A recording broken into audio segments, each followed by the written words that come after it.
So guys, hanap po din ang mga babae guys. Si guys, mga hapit ang panyo na dalaga, si Maliwanag, si Swerte, si Gracia. And ako na pong yapil si Rich. O kayo hugat na po ang luya na ma-Rich. Uy, ayaw na ba yung mga paknit guys? So dagan kay paknit si Rich. Naresulta sa bully niyang life. So tanaw ko yung ginagawa ng burag itsahan yun siguro siya ginili tubig guys. So nagpaksit-paksit. O Rich, o tanaw yung ginoo po. Yung itsahan yun siguro siya ginili tubig. Kinapaksit-paksit. Mut lang matubuan pa baka na ano.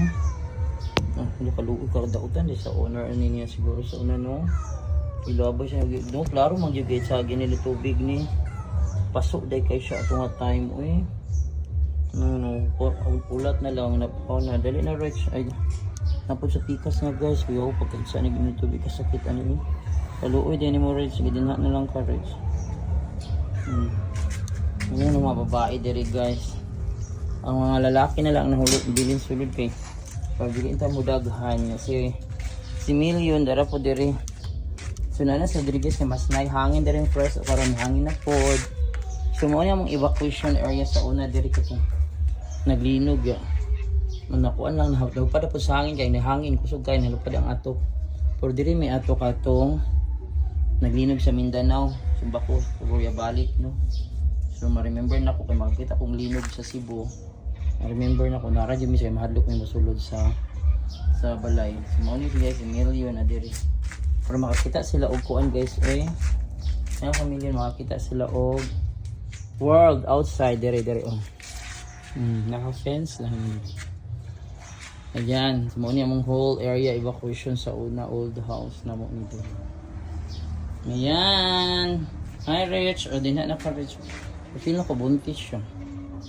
Kauban na siya diri nilang.